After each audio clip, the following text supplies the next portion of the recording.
match, Mr. Khalid Zamil, Vice President Public Affairs Aramco, to none other than Virat Kohli.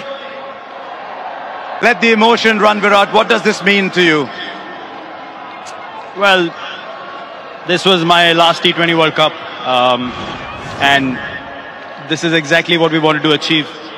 This is champion হয়ে টি-20 থেকে বিদায়ের ঘোষণা কোহলির। টি-20 বিশ্বকাপে তার খেলা নিয়েই অনিশ্চয়তা ছিল। বিরাট হটাউরল উঠেছিল ভারতের ক্রিকেট আঙ্গনে, কিন্তু মডার্ন ক্রিকেটের গ্রেডকে নিয়ে বিশ্বকাপে মিশনে যায় ভারত। ওপেনার হিসেবে পুরো টুর্নামেন্টে ফ্লপ ছিল বিরাট কোহলি। সেরাটা বুঝি শেষের জন্যই জমিয়ে রেখেছিলেন তিনি। ফাইনালে দল যখন ধুঁকছিল, চওড়া ব্যাটে খেললেন কোহলি।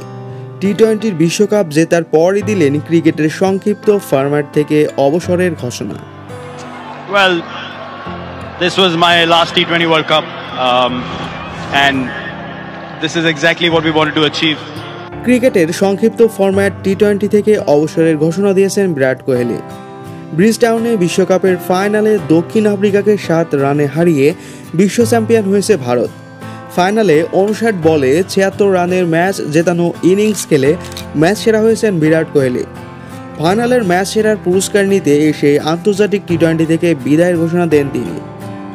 অবসরের ঘোষণা দিয়ে বিরাট কোহলি বলেন, এটি আমার শেষ টি-20 বিশ্বকাপ এবং এটাই সেই বিশ্বকাপ যা আমরা অর্জন করতে চেয়েছিলাম।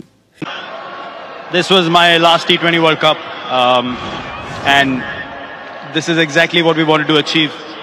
This is an amazing game. I was telling Rohit today when we went out to bat, I was like, one day you feel like you can't get a run, and then you come out and then things happen. God is great. I bow my head in gratitude. I'm just really grateful I was able to get the job done for the team on the day that it mattered the most. It was a different... দর্শক, ভিডিওটি যদি ভালো লেগে থাকে তাহলে অবশ্যই এই ভিডিওতে একটি লাইক দিন আর সাবস্ক্রাইব করে রাখুন নতুন নতুন ভিডিওর আপডেট পাওয়ার জন্য।